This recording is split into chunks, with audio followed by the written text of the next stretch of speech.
Don't you realize what you're doing? Absolutely. It makes it so much worse and so much more obvious when you can't adapt in the right places. Like you're satisfied to leave a situation in the form of asking that person a question as a way of answering a very important detailed question an innocent person would have no problem expressing. But you choose deception. That's why we know that you're guilty.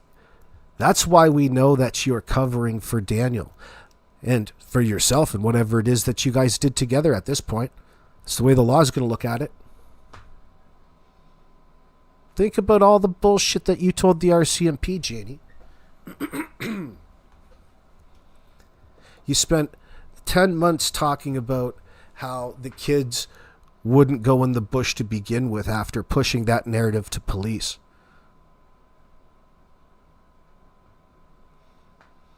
You said to the CBC that your first instinct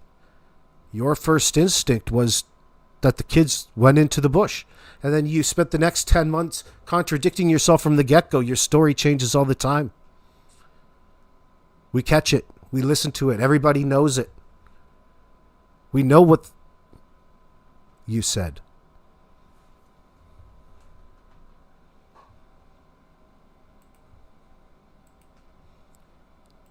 Right now. So, T1000. Oh, hold on. I gotta pull it up. My T1000. Let me pull it down.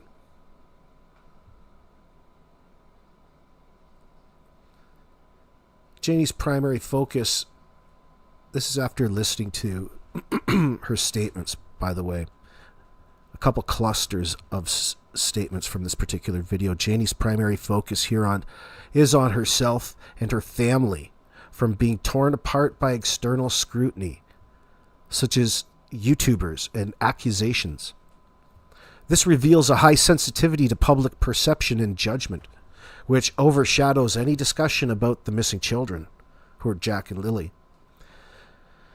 In statement analysis, when a speaker prioritizes their own suffering over the core issue, for example, the children's fate, it can indicate self-protection or deflection. Instead of addressing facts, Janie deflects by attacking the questioner.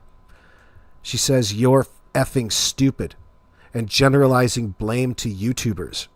This is a common deception indicator, turning the conversation outward to avoid inward reflection. The repetition of "tear me apart," varied as "tore me apart," tearing me apart, suggests rehearsal or emotional emphasis, possibly to evoke sympathy. Good luck. She's worse than the Grinch, dude. Phrases like "we had nothing to do with" use collective pronouns, the "we," to dilute personal responsibility, and "it's not fair" frames herself as a victim, distancing from accountability. Claiming, and I quote, "I don't get mad very easily," is contradicted by the immediate profanity and anger, indicating potential unreliability or self-perception mismatch. Oh, T1000 has a sense of humor, man. Oh, yeah, you could say that. How about all of the above? Now, some of the red flags. This is all high emotional leakage. Frustration may reveal underlying stress from withholding information. Right on, T1000. Questions posted back. Do you guys ever sit down and think of that? Evade direct answers. And this is a classic avoidance tactic. I'll let Mike go on. Fucking right, T1000. Don't you realize that you are practicing? Thank you, Let me Vivalda. show you again. I Thank you for am that not super the sticker, creator darling. of statement analysis. An Israeli guy was that. Years ago, who now lives in Arizona. I think he's a professor there. But I am the creator of Plea, the system that makes it possible. And you should try it sometime, Janie. And you should try it with your own statements, okay? What are your priorities? Your kids and your grandkids are your priorities, especially your grandkids, okay? Leakage. All the things that you have said to us about raking on Thursday night, that's major leakage. Major, major, major. And ocean references too. Avoidance. What do you not want to talk about? Such as Thursday. Such as Thursday.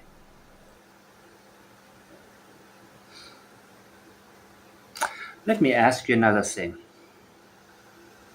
Now, you know what? If I ask you that right now, then you're going to say again what you said earlier. So you see, because he's going through this as he's reading them from her, and he's responding, I think, accordingly as we're watching these. So it's important to note that. I love it. I was hooked to it all morning. I had to watch it a couple times. I got such a laugh out of that, Janie. You're such a bullshitter. You're horrible. What is wrong with you? What the fuck is wrong with you, Janie? You're so bothered about what Mike is saying about you. You're so bothered, but you can't talk about anything that bothers you directly enough to resolve an issue. Making it really obvious to anybody who's trying to deal with you that you have something to hide. Man, you should have stayed in school. You should have went to those drama classes. She is out of her mind. Absolutely, Princess Pillow.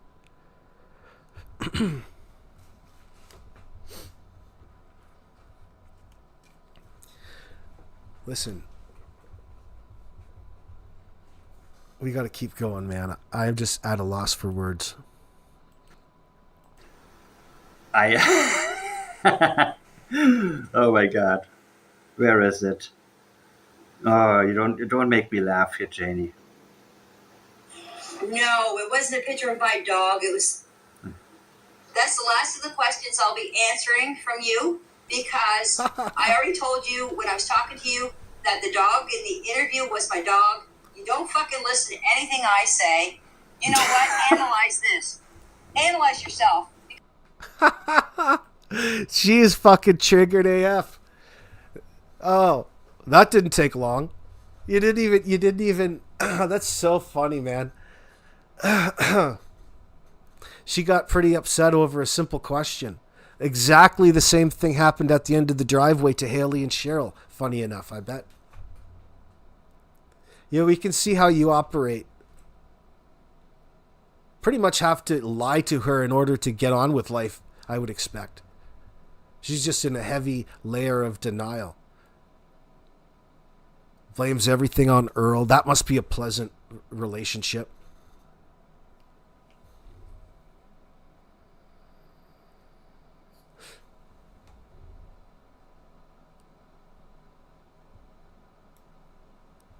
Oh, yeah, of course they did, Mariana.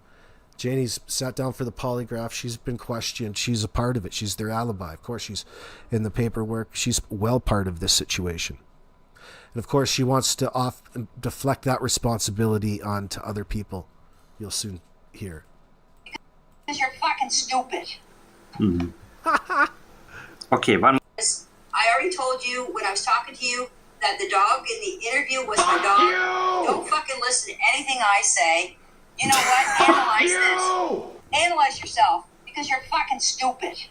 Mm-hmm. You son of a bitch! Okay, one more thing.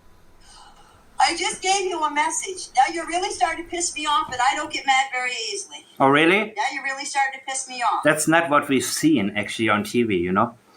I already told you what happened Thursday. What did I tell you? Look, you're starting to piss her off. She doesn't get mad very easily. You just fucking flew off the handle a second ago. Oh my God, that's great. See, do you see that's what she loves to do? She corrects herself as she goes. When she makes these linguistic, we'll call them mix-ups. And she's done it a few times when it comes to, you know, referring Jack and Lily as her grandkids and how she considers them. You know, for example, after blaming Malaya and putting all the blame on Malaya and saying that these are her kids, they're not her grandkids. put the blame on her in that sense. And then she goes on and she'll tell you about how she considered them to be just like her grandkids. But still, you wouldn't differentiate them in the first place there, honey baby, if you didn't treat them any differently. It's such a bunk fucking bullshit thing here. But it happens the odd time with old Janie. Now,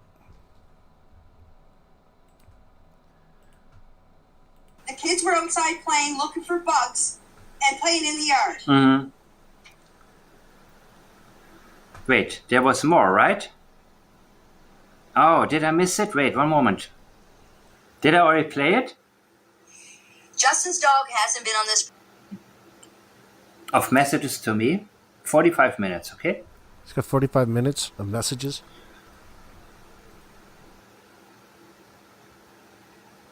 So what is your best evidence? 45 minutes of messages, and you still can't figure out what the fuck she's talking about. What it is that she wants to communicate, things that she wants to straighten out. It's been 45 minutes of the same old shit from Janie. You're the one detached from reality, Mackenzie.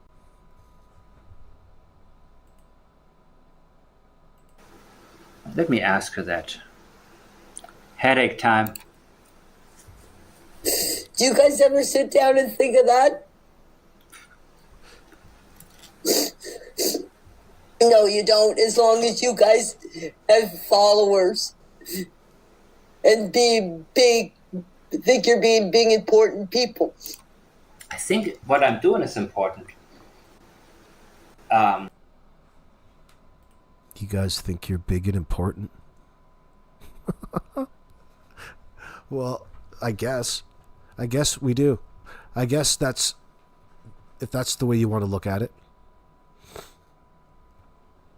You can refer to me as Mr. Janie. Thank you.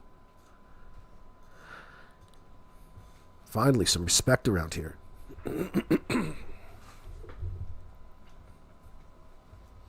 Wait until Janie finds out this will all be part of a case study for years to come. Yeah, they're definitely setting case law. I can see it now.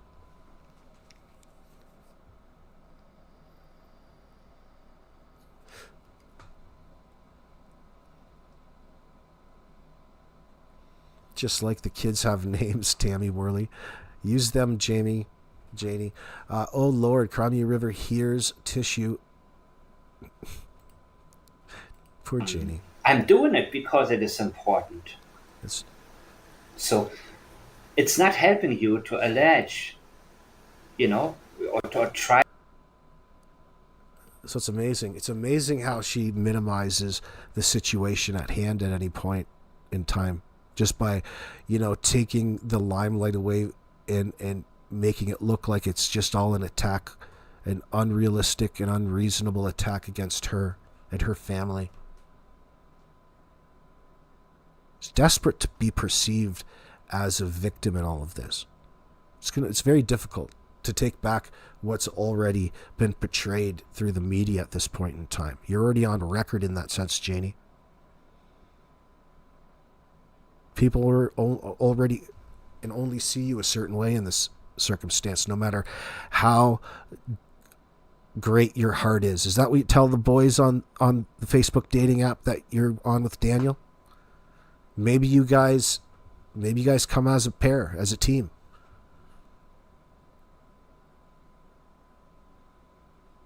Helicopter Grandma wants you to know that we did not unalive two beautiful children and we care. That is important. Mm-hmm. Yeah, it goes without saying. It's ridiculous that she would even suggest such a thing. And again, it's just part of the minimizing and blaming and putting the blame back on to the victims in this circumstance.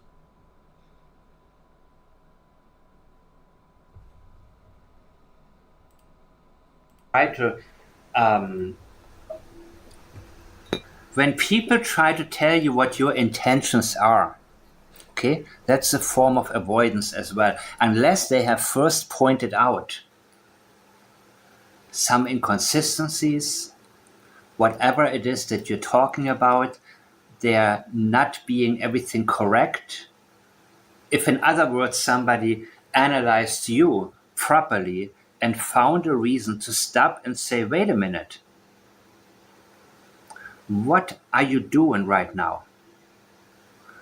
It sounds to me like you're trying to make me sound like this and that, or it sounds like you're trying to gaslight me, or you're trying to, that's when you can question somebody's intentions. But otherwise, you're talking to me. And you know that I call him fluffy, so either you're not really listening or, what have you.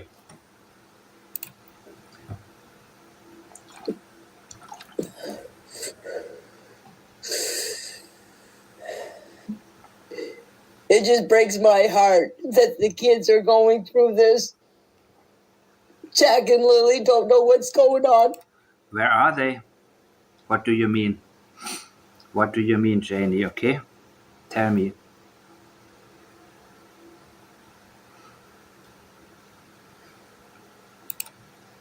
Meadow don't know what's going on, and Daniel's other two kids don't know what's going on. They can't understand. Mm-hmm. You just think of the impact that this is going to have on. Janie, I'm going to remind you, no matter which way this plays out, that Meadow won't be coming back and living with anyone in this family.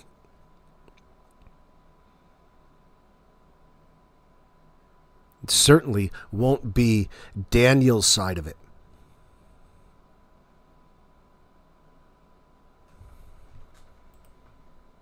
On them. That's not again, you can change all that. You can end it, Janie. You can clarify things. And you can, I think you can do all of that. When they get older and they see all this, all the talk that is said about their father, their grandmother. The only thing I think These children can be happy that they don't have these abusers in their lives any longer. Then they can get on with being children, not having to worry and have their lives and their money that brings them food and nutrition in their lives being sucked away for Daniel's substances any longer. There's one. think about is that the truth has to come out one way or the other, people. I mean, I don't know how much more I have to do to let people realize that I am interested in whatever the truth turns out to be. And there's no other interest, I don't worry about how. Anybody that wants to tell you any different is foolish, especially at this point in the game. It's becoming rather obvious where and why people are trying to present certain things as new information through creators. It's ridiculous. Mike said it earlier. They're trying to get you to talk about something that they know is purposefully, not right, distracting. There's no reason not to be talking about the facts at hand and the lack thereof by way of the last people and those people that were left in place to keep Jack and Lily safe, being their parents in this circumstance. Whether you want to consider Daniel just a boyfriend or common law live-in partner with Malaya, who knows? But it had a negative impact in the last 24 months. The most important, the what looks to be the swirling down the drain. What led up to their death and who did it? Danny, Janie, you both know.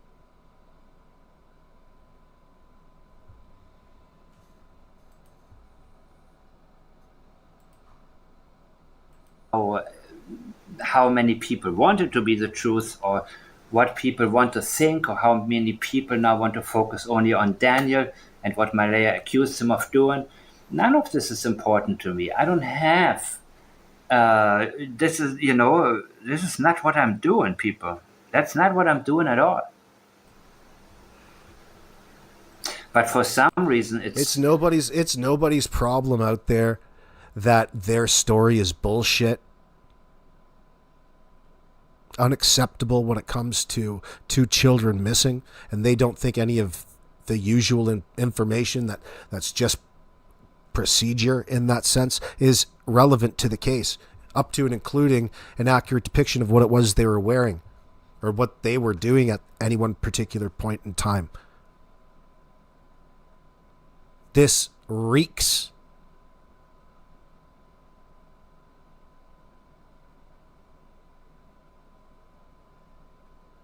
Bottom line is there were 3 adults who subjected Lily and Jack to abuse and neglect on a daily basis who refused to have any accountability. No one asks them to lie. Oh, so on point, Miss K. Thank you for reminding us up here. That's true. You guys must just be fucking stupid. You're twisting everything she says. Yeah, because we're considering the alternatives because the information that you're presenting us isn't even close to acceptable, Janie. These aren't acceptable answers to the questions. You're not telling us anything.